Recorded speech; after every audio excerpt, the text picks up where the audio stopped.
Sorry, I was just reminiscing with Adam Driver about the last time we chatted, which was here at the Royal Albert Hall, I think, for the last Jedi. Oh, that's right. No, you're right, on the steps. On the big, crazy, scary stage up there. Yeah. That was intense. Yeah, really. There's so many people. Yeah, every freckle is and just people shouting your name the whole time as well. It's it must be really intimidating. I just go into a coma, then I wake up and it's usually over. And you're there. Yeah. Congratulations on BlackKlansman. Thank you. It's an incredible film and a really important film, I think, as well. Very funny film as well. It's just, I don't know, was that something, everything was on the page, the fact that it was this kind of multifaceted thing? No, it was there, the story was there. There wasn't much to change apart from the true things and the liberties that Spike took to make it clear, but it was very, I mean, it's hard to not say the tropes that actors say all the time is organic and familial, but it totally was. Spike is a good person to work for. He's very impulsive and his energy is very palpable, and it just sets an environment where everyone, there's no ego.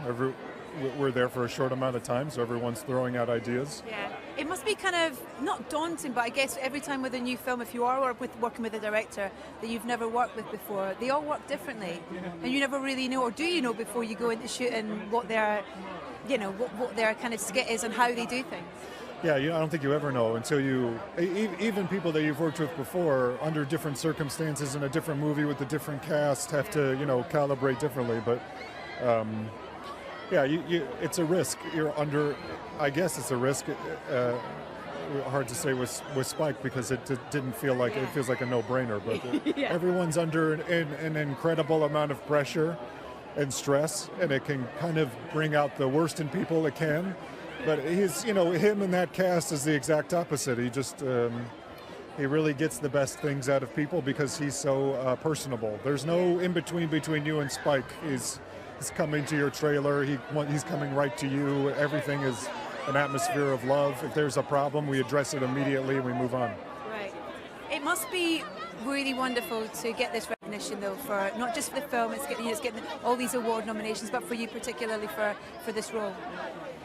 It's a surreal experience. I know that.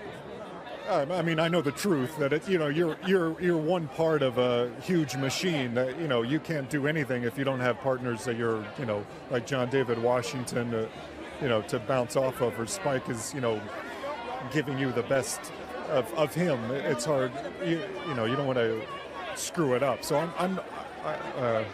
you try not to buy into the illusion, but I'm happy to be here representing the movie. And for me, this is not something that I thought was a realistic thing in my life. And here we are. Yeah. I'm excited for what's next. You're working with Jim Jarmusch again as well, which is great to see. And then we've got the next episode of the thing we can't talk about. But you know how excited I am about that. Yeah. Particularly for the kids. Too.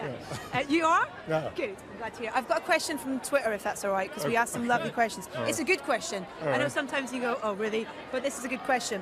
BlackKlansman deals with a very delicate and heavy story. So what was the most difficult scene to do, and what was it like getting into Flip's skin at those times?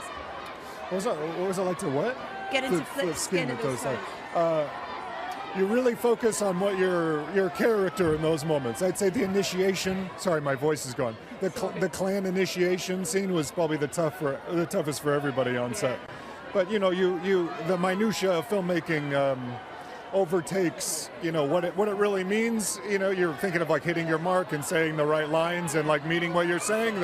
It's not till later that you're like, I remember when we were all watching Birth of a Nation and cheering. That didn't seem like something it doesn't seem natural because it's not. Thank you for being here tonight. It's great. Good luck tonight, and it's great to see you. I'll see you back here in December. Sure. See you later, Adam. Bye.